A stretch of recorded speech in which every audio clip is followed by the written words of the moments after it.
I'm Susan Swain, host of C-SPAN's Q&A, where we spend an hour with nonfiction writers and historians who add context to today's news. President Trump and Joe Biden have regularly sparred about the threats from white supremacist groups like the Proud Boys on the right and Antifa on the left. In this episode of Q&A, we learn more about each from two guests. First is Kathleen Belew, University of Chicago historian, who writes about white supremacy organizations. And then Jillian K. Melchior, a Wall Street Journal editorial writer.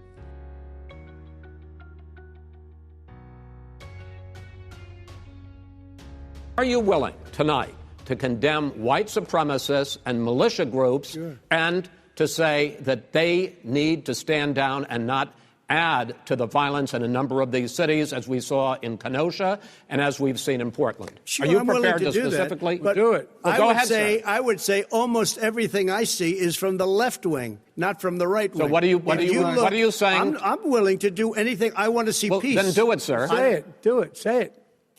Do you want to call them?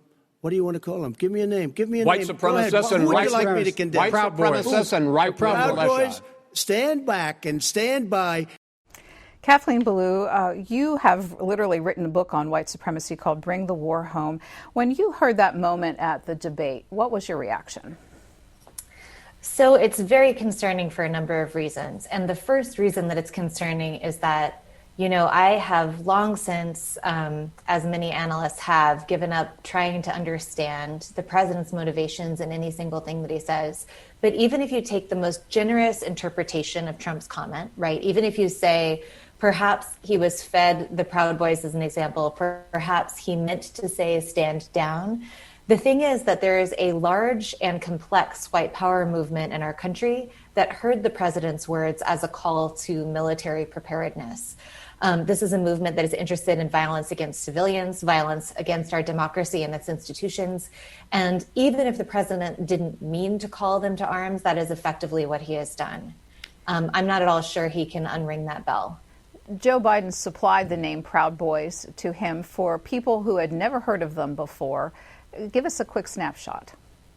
Sure. So the Proud Boys are a group in a larger landscape of white power and militia movement activism. So that is broadly fringe right activism that is interested in resisting federal government power, advocating for Second Amendment rights and gun possession, gun ownership rights. And also sometimes involves people who are outright white supremacists, meaning people who not only believe in the superiority of white people over other people, but who are prepared and eager to take violent action to ensure the continuation of white supremacist powers and systems. The Proud Boys, as you've written about, explicitly disavow white supremacy. And in fact, there are some people of color who belong to the group. So how should we process those pieces of information? Yeah, absolutely. It's helpful to think about kind of overlapping Venn diagrams.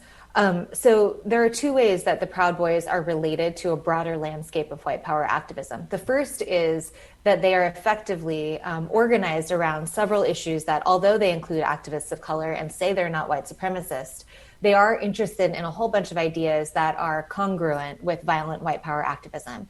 These include what the Proud Boys themselves call Western chauvinism, which is the idea that Western, meaning European and white cultures, are superior to other cultures.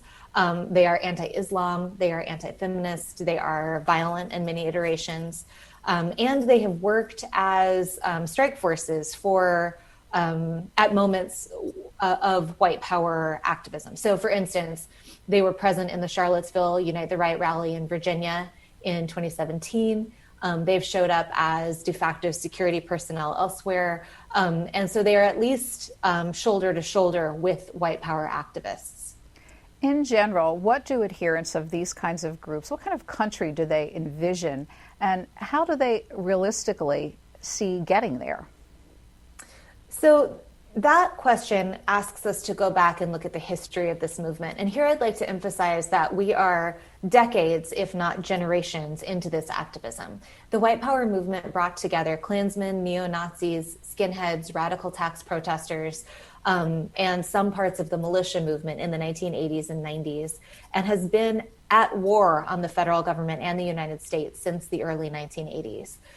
They have at various times advocated things like a white ethno-state, the forced genocide of people of color, the forced removal and then subsequent genocide of people of color, and the use of chemical and biological weapons to eradicate the entire world of non-white people. So one important thing to remember is that the nation in white nationalism is not necessarily the United States. For these activists, the nation in white nationalism is often imagined as the Aryan nation, and the goal imagined not as anything to do with the US, but as a transnational group of white people.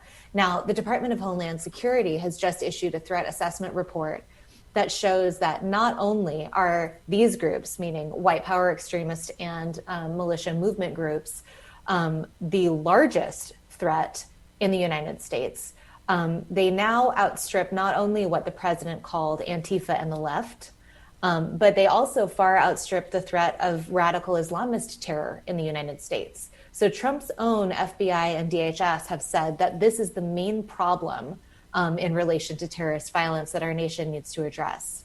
How are statistics on the size of groups such as this reliably gathered, since obviously no one's answering surveys about membership and the like? How do we really know?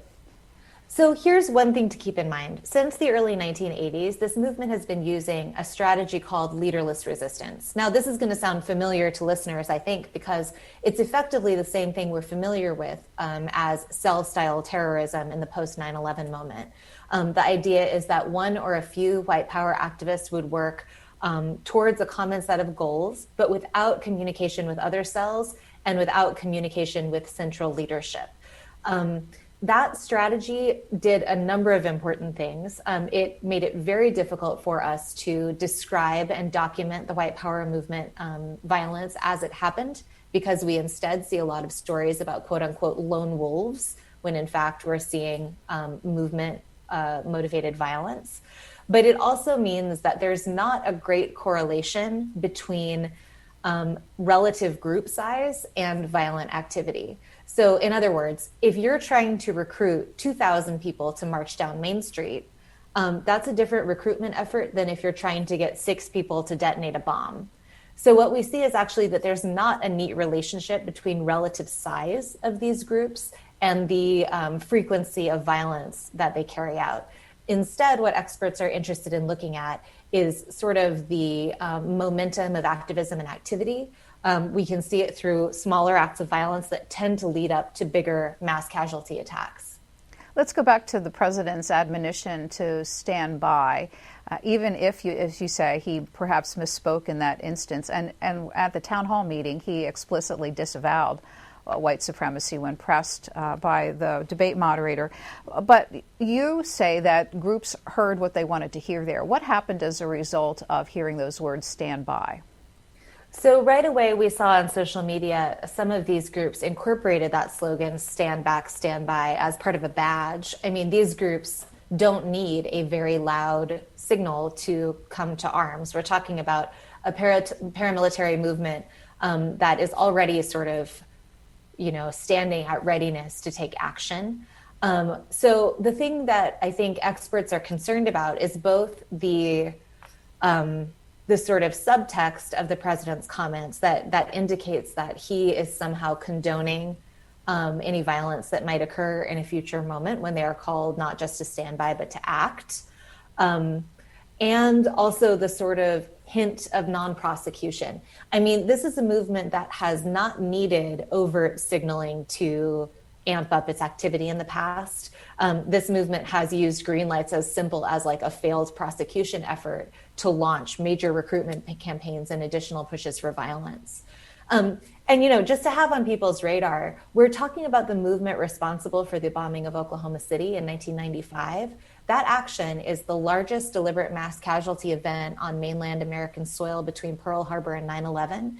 But we don't usually think of it as the work of a movement, even though the historical archive shows without any doubt that it was that. So I think part of what we have to think about is why we as a society have not faced this as a terrorist threat to our polity, and what we might need to change in the way we think about these stories to change that conversation. Well, with the election looming, you've actually been very busy over the past couple of weeks after the debate and then the subsequent threat against the governor of Michigan and governor of Virginia. But I'm wondering about what, in fact, you and others who follow these movements are concerned about regarding Election Day. In other words, stand by for what? What are the scenarios if President Trump wins and if President Trump loses?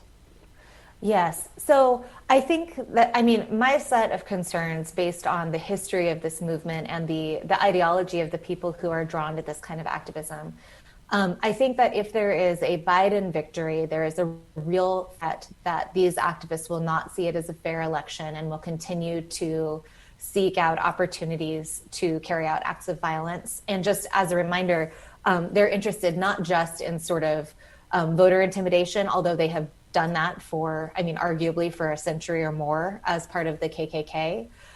These are also activists who are interested in infrastructure attacks, mass poisoning, mass casualty attacks. Some of them have talked about attacking nuclear power plants in order to set off nuclear disasters. These are people who are interested in major scale violence, not only sort of poll intimidation.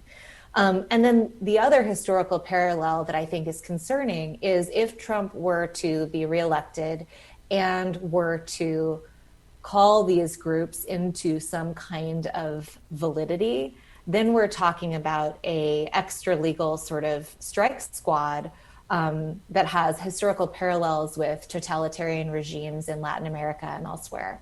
In either case, I don't think that there is a scenario where this group of people will simply put their guns down and go home. I think these people are very, very angry and frustrated and, are tapping into very widely held frustrations about society as a whole related to the pandemic and the quarantine, economic turmoil, major racial justice protests, and the changes to our democracy that I think are impacting a lot of people. But these activists take that set of frustrations and seek violent outcomes. In recent weeks, there has also been a great deal of debate in the public sphere about Second Amendment constitutional guarantee for militias. What is your response when that argument is brought up? Well, so historians don't see a clear through line from the militias of early America to the groups that are private militias claiming legitimacy in the current moment. And the reason is that if you look at the history of militias, which are laid out in the Second Amendment, as well-regulated militias and have a very specific role in the early history of our nation, those groups are all incorporated into National Guard and other state-run units in the early 20th century with the Dix Act. Those groups are all incorporated. So the entirety of legal and legitimate militia activity is run through National Guard and other official channels. All of the private activity, as people who study this have found, is illegal to some capacity in every state. There's no state that allows a private militia to do order making or policing of its citizens. Some states also have additional laws prohibiting things like parading with firearms in public or amassing and training a private army. And the reason for those laws often have to do with prior Klan activity in those places. And then that's all before these militia groups have even carried out an action like attempting to kidnap a sitting governor, which is, of course, illegal in several ways on top of all of that. So I think the important thing here is that we would not want to be sidetracked by the use of the word militia, which specialists and law enforcement use simply to describe one stripe of this broader movement. I think it would be a catastrophic mistake to be taken up with the question of the word when what we really need to be doing is looking carefully at the movement as a whole and thinking about how to confront it. I mean, we're talking about a movement that is posing a direct threat to our free elections, to our democracy, and to to many of the promises of the American nation. While we're talking about history, and you did touch upon some of these points, but what is it about 40 years ago that really gave rise to these movements in our society? What was changing back then that began to have people coalesce around these ideas? Great question. So the thing that brought this movement together, and again, these are activists who in every way but race are quite diverse. This is a group with Klansmen, neo-Nazis, skinheads, radical tax resistors, people in white supremacist religions. They're in all areas of the nation, certainly not just the South. This includes men, women, and children, felons and religious leaders, people with advanced degrees and high school dropouts, civilians and veterans and active duty troops. And the thing that really allowed that big swell of people to come together was a common story about the aftermath of the Vietnam War. This feeling of being betrayed by the state and a sense of imminent apocalyptic threat to the white race. So they understood this sense of state betrayal as interlinked with a bunch of issues that I think people probably usually think of as just capital C conservative.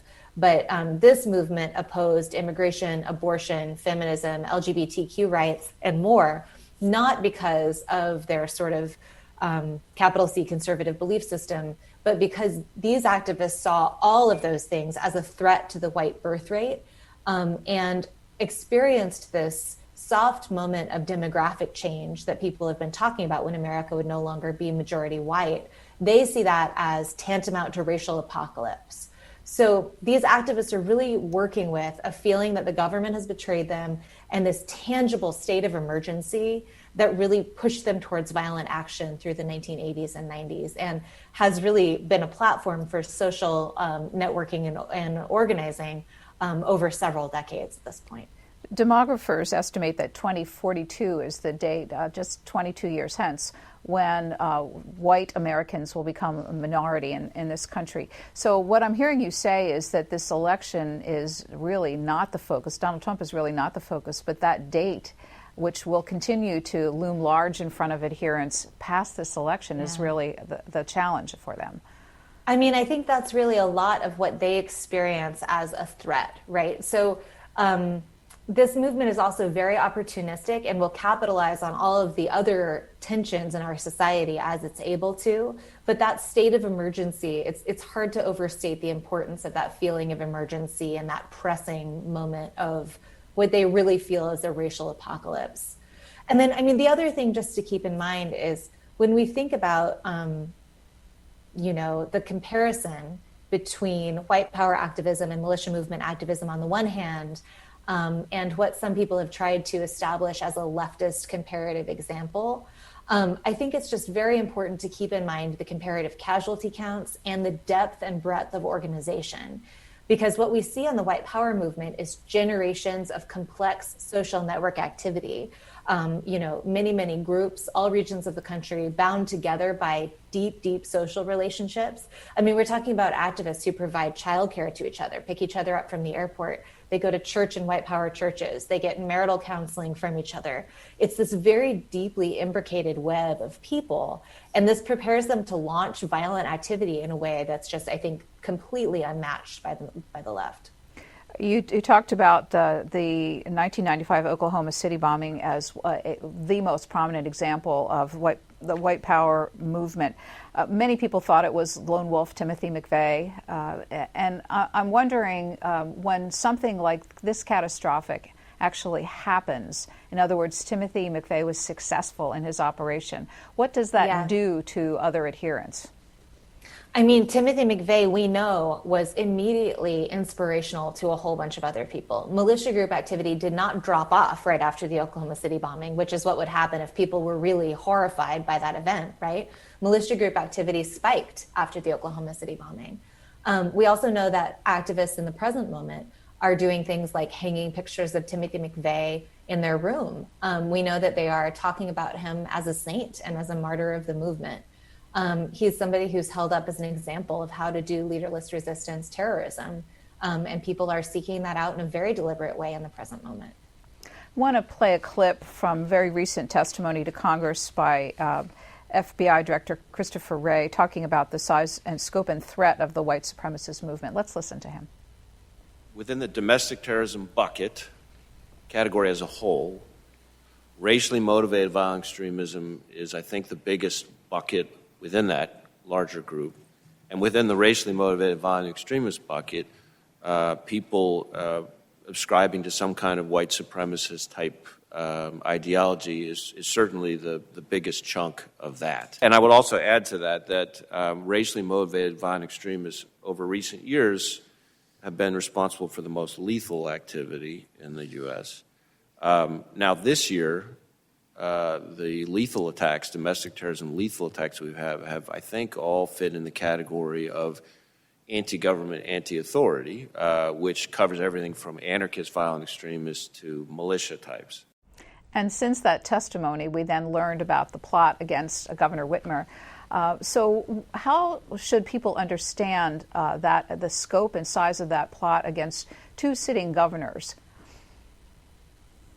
So I think the most important thing that people can do when you encounter news about the white power movement and militia groups is to do the very hard work. And I really understand that this is an almost impossible thing to ask in this moment where we face this barrage of news stories and information all the time. But we have to do the work of putting the stories together. Because if you read the Governor Whitmer story on its own, it's just a few people with one plot. It can seem quite far-fetched. They were apprehended. An FBI agent was able to circumvent their plans. That ended up pretty, I think that's the best outcome we could hope for, even though it was a quite serious plot. And I would call people's attention to the extensive discussion of explosives and the phrase removing her for trial, which elsewhere in this movement discourse would mean a trial by hanging as a treasonous official. But the work is in connecting that event to the larger landscape of what's happening. Because it's very simple to see, it's easy to falsely imagine that the Whitmer story is different than the Boogaloo story, is different from the Proud Boys story, is different from the Adam Waffen story and the base. But there are many, many, many places where we see this activity bubbling higher and higher. We see people like FBI Director Wray and whistleblowers like DHS whistleblower Elizabeth Newman are sounding the alarm about exactly how widespread and serious this is. And we have to do the work of connecting these events. So for instance, we often get stories about the Christchurch attack as Islamophobic violence, the Charleston shooting as anti-Black violence, the El Paso shooting as anti-immigrant violence, the Pittsburgh shooting as anti-Semitic violence.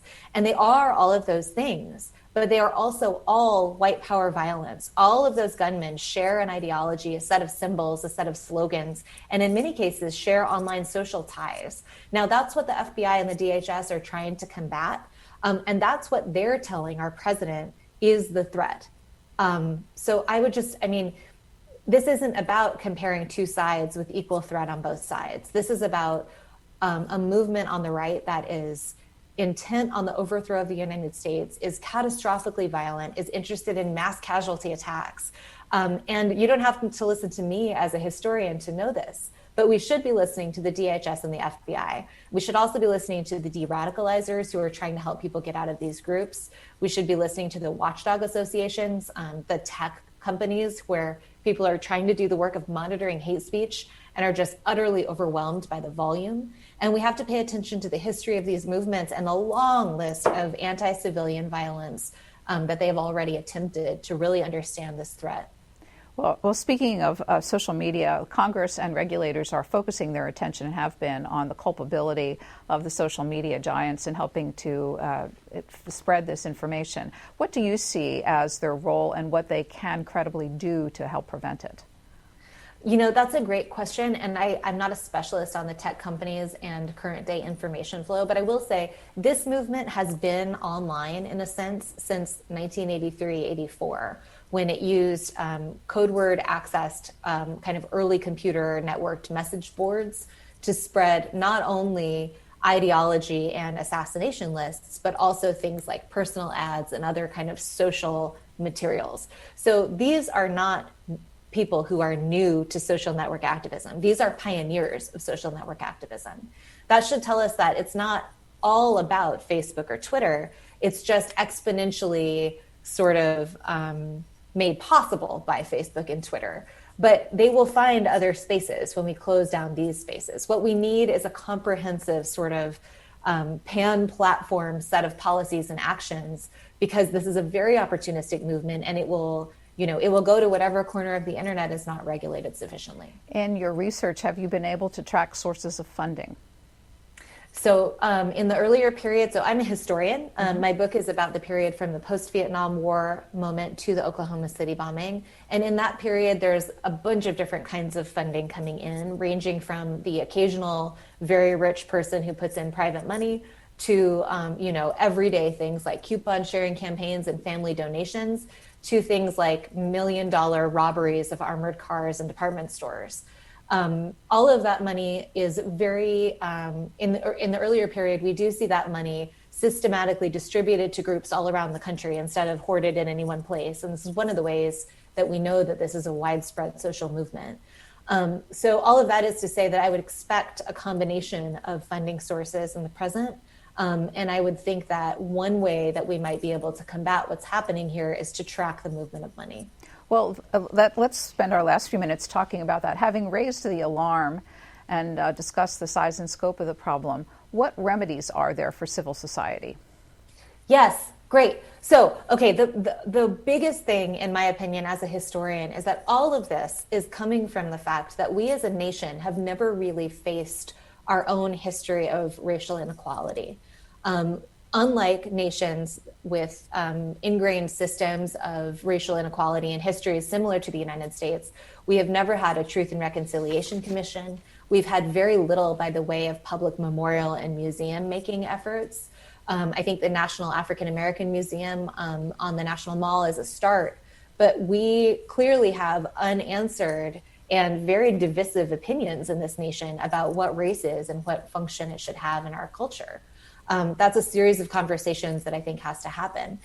More practically, I think that what we have to realize about the white power movement is that it has been with us for this long, not because of any one sector of society failing.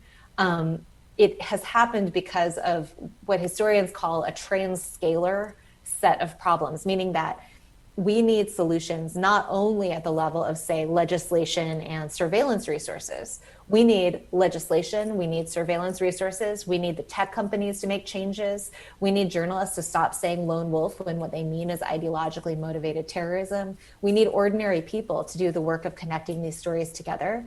And we need to shine a very bright light on this. This is a movement that has tried for decades to disappear as a social movement through leaderless resistance and other strategies. And I think one of the best tools at our disposal is simply to pay attention. Your book is Bring the War Home, the White Power Movement and Paramilitary America. Kathleen Belew, when in writing and speaking about this, do you feel any sense of personal danger? I have to say that for me, the potential good of this work is that people paying attention to the story is worth all of it. It's a hard line of thinking. And I appreciate, you and the audience taking the time to think about some things that are very difficult to face about where we find ourselves. But I really believe that this story getting out there could make a difference. And I thank you for doing that with me. Thank you for spending time on Q&A. We appreciate it. Thank you. In this Q&A program, we're unpacking the debate between President Trump and Joe Biden about the relative threats of the white supremacist movement on the alt-right and the Antifa movement on the left. Next up, you'll be hearing from Jillian K. Melchior, an editorial writer for the Wall Street Journal, who's written about Antifa. But first, let's begin by hearing the comments from the two men in the first presidential debate. Somebody's got to do something about Antifa and the left, because this is not a right-wing problem. This is a left-wing. This is a left-wing problem. White supremacist. Antifa's an idea, not an organization. Oh, you got to be not kidding. militia. That's what his FBI. FBI director said. Well, then you know what? No, we're done, sir. We're moving on to the next. We're moving. When a bat hits you over the head, that's not an idea. Everybody Antifa in your administration tells you the truth has a bad idea. Can I tell you what? You have no ideas. Antifa is a dangerous, all right, radical gentlemen, group. We're now moving on to the Trump and Biden records. They'll overthrow you. When a president... After that exchange you wrote for the Wall Street Journal editorial page about Antifa, coming to the conclusion that both men are right. What's your thinking? Well, so Biden is right that this is an ideology first and foremost. It's less of a group. But I think Trump is also right that it is dangerous, that it's a radical movement, and that it's been really willing to engage in and to endorse violence. Let's understand terminology. Antifa stands for anti-fascist. So for the adherents of Antifa, what is the fascism that they see in American society that they oppose? Well, I think that's part of the problem, that this is a really disorganized, you can't even really call it a group, it's an ideology. So the idea that adherents believe in is that they have to confront racism, have to confront bigotry, sexism, homophobia, wherever they see it. But those things are never quite clearly defined. And so sometimes you have people who are using more traditional definitions of it. Other times it's expanded to mean conservatives, Republicans. So it's this expansive sort of definition about what constitutes fascism. And because this is a leaderless movement, no one's really there to say what that means. Sometimes critics of Antifa also use the word anarchist. Are the two terms interchangeable? So they overlap. It's kind of like a Venn diagram. So you have the radical left. You have many anarchists who say they are part of Antifa. They identify as anti-fascist. But you also have people who are not anarchists who identify as anti-fascist. And we've got to keep in mind, this is a group, if you want to say it, but you can't, there's no formal membership. There's no hierarchy. There's no structure. It's not something that you can sign up for membership in. It's literally something that people say they are. It's more like a political affiliation or a movement. They're able to organize online, but there's no top-down structure here. If it is hard to define and there's no structure, how do public officials ever estimate the size of the Antifa movement? I don't think you can, to be honest. I mean, you see protesters taking to the streets as you did this summer. Many of them are Antifa. There's some overlap between the Antifa movement, the anarchist movement, and Black Lives Matter. But it's essentially sort of a panoply of far left groups that are taking to the streets in these protests. And I think it's really difficult to count them, because pretty much the only way you could do it is go up and say, do you identify as Antifa or not? It's not like there would be even a place online or in person to count. You did interview some Antifa adherents for your piece. How did you find them? Well, so two of them are experts, and I'll actually back up a little bit. So this isn't a new movement. If you're in Antifa, they date themselves back to like the 1920s, the 1930s. In the US and the UK, this is a movement that's been around since the 1980s, actually came up out of punk. But there are a couple of scholars who've been studying them for quite some time. So I reached out to them, including one of them who himself identifies as Antifa. And this was back like 2017, I think, when you were starting to see a lot of clashes between Antifa adherents and groups on the far right, like Patriot Prayer in Seattle, in Berkeley, in Portland, clashing off in the streets. And then the other thing is, because this isn't a group with a hierarchy or a leader, a lot of the organization is done spontaneously. It's done online through Twitter. So as this movement was starting to grow and pick up steam, 2016, 2017, 2018, I followed quite a few of the Twitter accounts and ended up talking to some adherents that way. And it also, I'll just say, some of my Facebook friends identify as Antifa. So it is a pretty broad base. Can you, from those conversations and from the people you follow, can you give us any sense of the demographics of the adherents? I would say, and the experts that I've spoken to would also say, that it's primarily a white movement. It's young, it's left-leaning, and kind of the basic tenets are that they'll expose this expansive idea of fascism with its anarchist leanings. A lot of Antifa adherents don't actually want state censorship of speech that they find offensive or fascist. What they'd rather do is use the heckler's veto. Or they would like to go and find people that they perceive to be fascist, expose them online through doxing, try to get some sort of social consequence, whether it's losing their job, losing their popularity, losing friends, becoming undateable.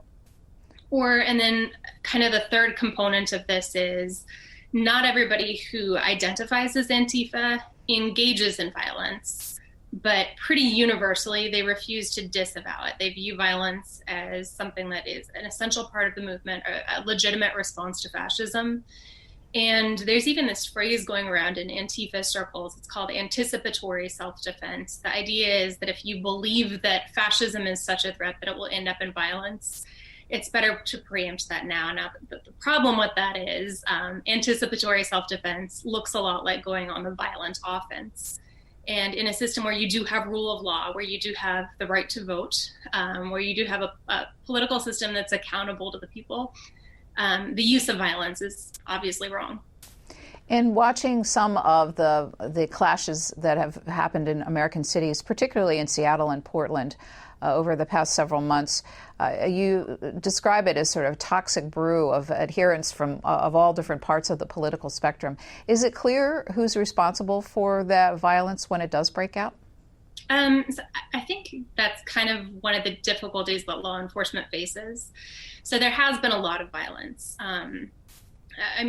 Granted, there are peaceful protesters there, but I think the refusal to disavow violence as an illegitimate form of dissent is a problem here. And we have seen pretty extreme violence. The one that strikes me is the repeated use of commercial fireworks.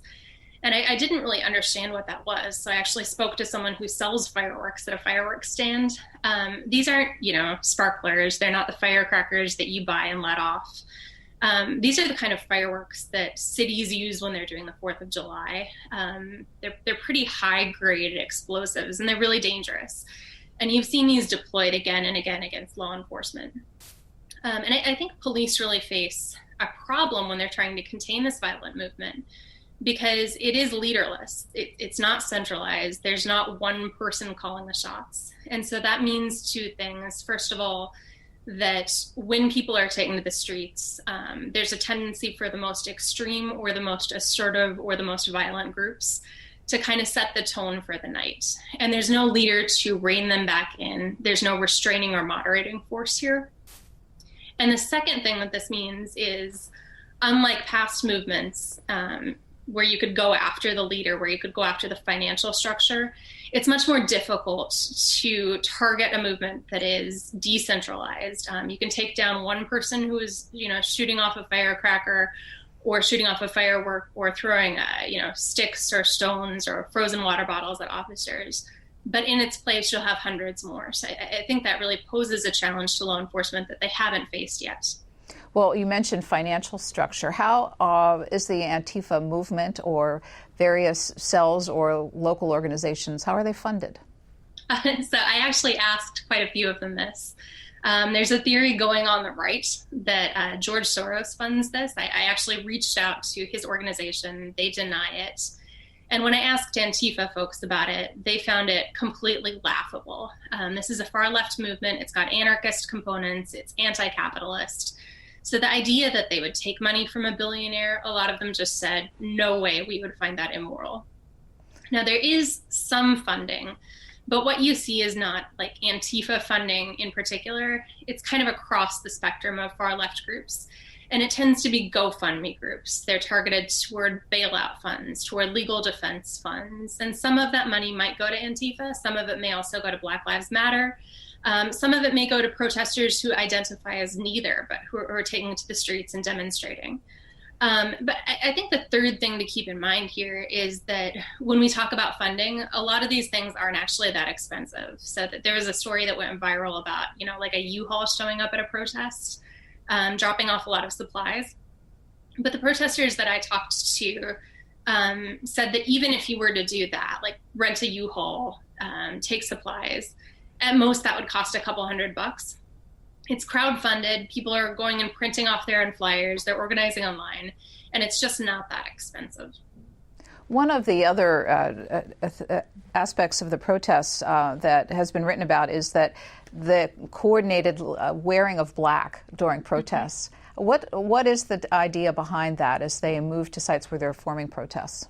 Well, it's called Black Bloc, and it's something that you've seen, I think, about in the last 2 decades, affiliated with far left protest groups. And the idea is that if you're going to show up in a protest, especially if there's a high likelihood of vandalism or the use of violence, that you want some form of anonymity as protection against law enforcement. So a lot of Antifa protesters have embraced this tactic. They'll show up wearing all black. They'll often show up with face coverings. And it makes it really difficult for law enforcement to identify who specifically is responsible for a violent act. So at times you'll see even, say, somebody starting a fire or somebody destroying a business engaged in looting. The police will come in and try to make an arrest, and then you'll see a bunch of people who are identically dressed with their faces covered coming up trying to interrupt that arrest. And it makes it also easier for them to phase back into the crowd and to become unidentified. So that's another challenge that law enforcement faces as it's going after this radical movement. So how are tactics like that shared among adherents? Social media. It's really fascinating. A lot of these protesters will get online and learn from each other. And another really interesting phenomenon, I think, I cover the protest movement in Hong Kong as well. And you're starting to see protesters paying attention to what's worked in other countries during other protest movements and adopting those tactics. So you're starting to see, for instance, the use of umbrellas to block surveillance cameras. I wanted to go back to the nonviolent tactics and have you define a term for people that really aren't internet savvy. You mentioned that one of the tactics is doxing. What is doxing? Doxing is the idea that you'll find somebody that you disagree with, who you think has abhorrent beliefs, and you will expose all of their personal information online. And that can vary from their cell phone number, their home address, their employer. And Antifa uses this as a way to ramp up the pressure on these people. It'll often drive campaigns where it will, for instance, pick a tweet it finds objectionable and say, call this person's employer, flag this person's tweet with their employer, with the explicit goal of a employment or a social consequence. And what defenses do people who have been targeted have against tactics like this? They don't have a lot, to be honest. This is a movement that's closely linked to cancel culture or call-out culture. And I do think you have seen cases where people have been targeted potentially unjustly who say that they are not fascist or who have been misidentified. And unfortunately, there's not much they can do about that because this is a decentralized movement. There's nobody that you can appeal it to if it was a case of mistaken identity. But also, it's not illegal. Back in June, you wrote for the Journal about Antifa activity in the city of Philadelphia in particular. I want to read a paragraph for our viewers that you wrote. Not all of Philadelphia's anti-fascists and anarchists engage in violence or vandalism, though many support a diversity of tactics and won't denounce attacks on property. Some run food banks and organizations offering legal support and mutual aid. Others research and expose alt-right activists or agitate for the disinvitation of public speakers they consider fascist. Many shun electoral politics, but their ideas, including that capitalism is destructive and that police, prisons, and immigration enforcement should be done away with, have become increasingly mainstream on the left. So I have a few questions about that. First of all, what was happening in Philadelphia that drew your attention? So Philadelphia is a city with a pretty large radical left or far left presence. And that has included in recent years more and more people who identify as Antifa. So that was interesting to me to begin with. The second thing that was really interesting is I'd seen a case about a property developer who'd been accused of gentrification, and his properties had actually been vandalized a ton of times. His family had been threatened, his employees had been threatened, and this kind of came to a peak when somebody lit one of his developments on fire and caused a significant amount of damage. So what he told me is that he'd gone to the police time after time, tried to get this, investigated, tried to get somebody prosecuted for this pattern of harassment and intimidation against him, and that he was just having no luck getting anywhere. So I was curious about why that was and investigated that in my story. So we talked about some of the non-activist, and you write about them in that paragraph, and also some of the nonviolent means that they use. But I'm curious about something that you write, which is that many shun electoral politics. Mm-hmm. Is the Antifa philosophy represented anywhere in our current electoral politics? That's a good question. And it's one that I've raised to them. So I think this gets to the sort of anarchist theme or strain undercutting this entire movement. They certainly don't like Donald Trump, certainly don't like Republicans, but a lot of them also really object to the Democratic Party. Speaking about Philadelphia in particular, when I was out covering the Democratic National Convention back in 2016, there was a pretty significant far left or anarchist presence that was really mad at Hillary Clinton, that views the Democratic Party as corrupt, that believes that it has turned its back on people of color and on the poorest Americans. So I think there's a general and widespread rejection of the U.S. political system as a whole. They don't want, I would say, like a transition from Republican politics to Democratic politics. That wouldn't solve the problem that they're trying to solve. They're actually seeking a comprehensive overhaul of the system. There's a however there, and that's that your last sentence, which is that their ideas have become increasingly mainstream on the left. So what do you see happening in the progressive part of the Democratic Party that is enforcing these ideas or trends, reinforcing it? I do think that there's a tendency on the left that has grown to question whether America was ever great. There's also a greater tendency to view politics that you disagree with as illegitimate, and to confront capitalism, to view that as a problem. And those are kind of the three things that I think that anarchists and Antifa, that's their critique of the political system. It has gone mainstream in a bigger way. I think people would have been surprised 4 years ago if a movement to utterly defund the police had become mainstream, yet that's where we are.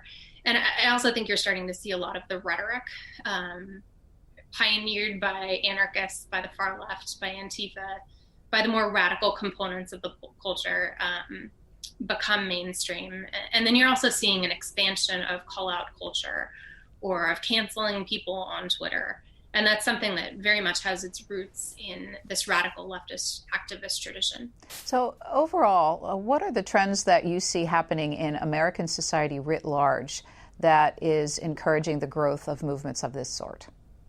I would actually argue that when it's partially an effect of the stay-at-home orders, I think that when people are separated, don't have a chance to sit down and engage in conversation, it trends you toward more extreme ideas, which you'll find online. So that lack of engagement, person to person, where you have to actually sit down, have a conversation with someone that you like, who has different ideas than you. Without that, you're going to move to a more radical position. So I think that's one component of the trend. I also think a lot of people believe that Democrat or Republican, the system hasn't worked for them, and that there's corruption or there's widespread problems within the U.S. political system. That's what I hear when I talk to people who are more open to embracing Antifa or have actually gotten and taken the step of identifying as Antifa. Regarding specifically the idea of defunding the police, and you've written that many of the protests then logically occur around police precinct stations. But how do they envision a society without any sort of law enforcement or a way to punish people who are, really destructive of society?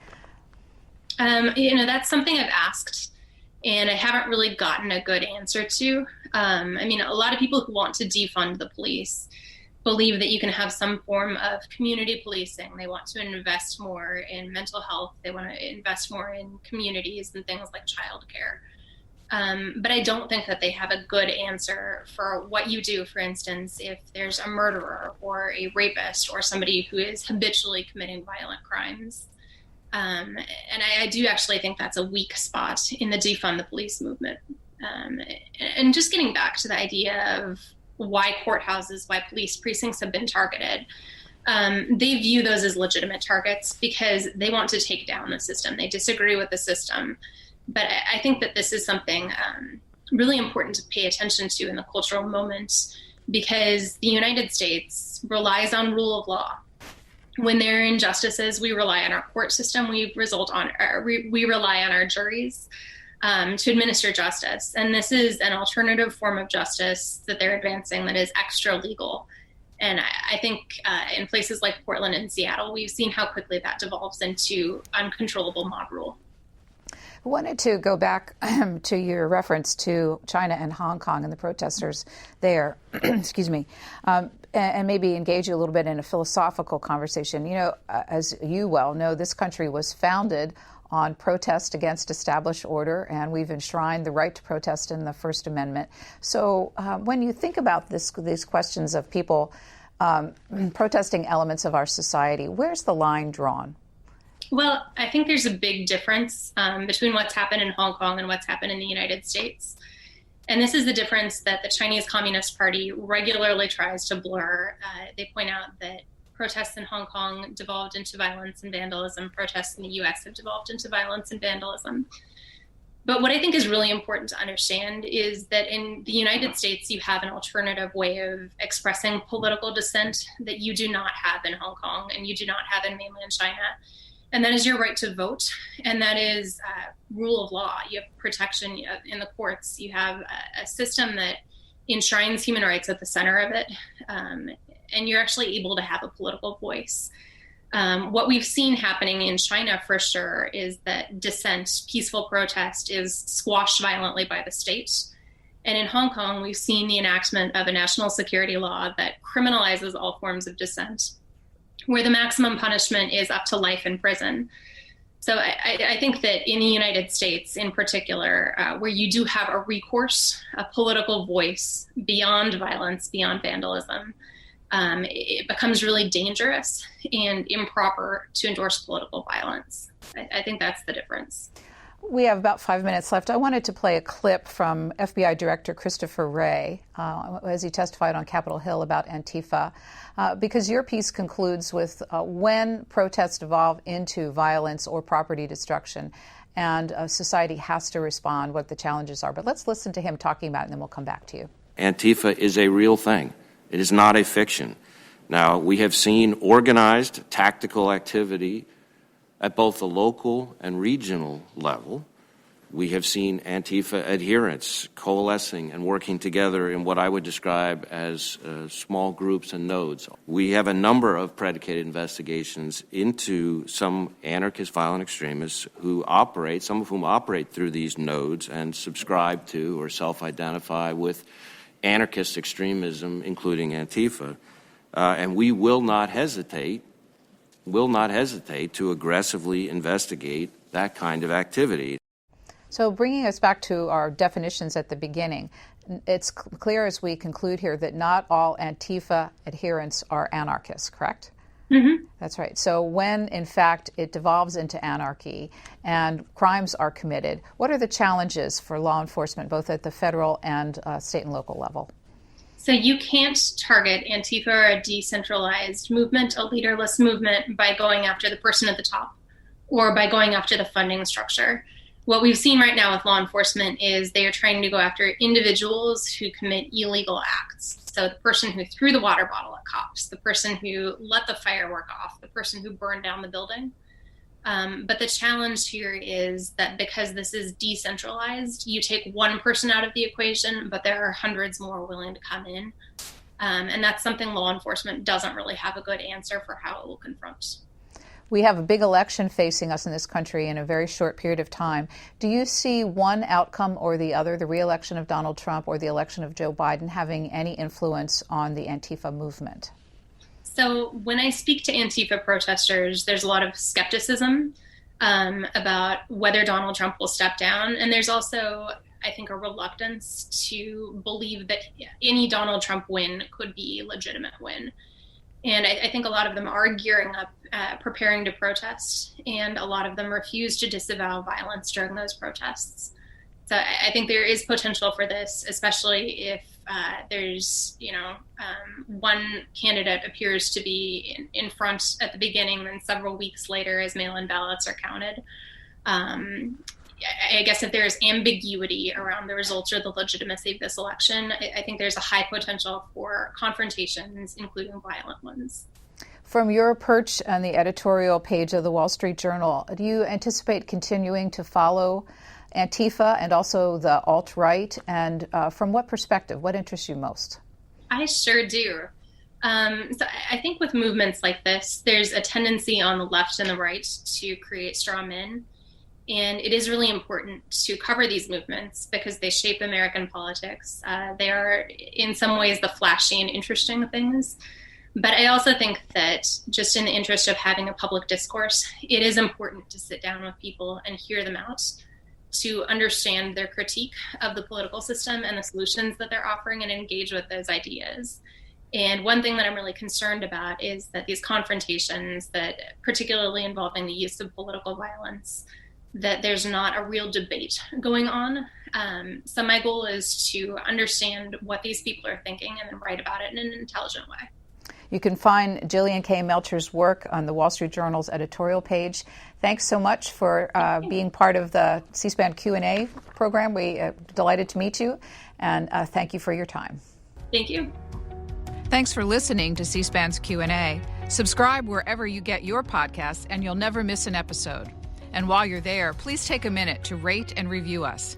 You can also send us an email at podcasts@c-span.org with your questions, comments, or ideas. Your feedback is welcome.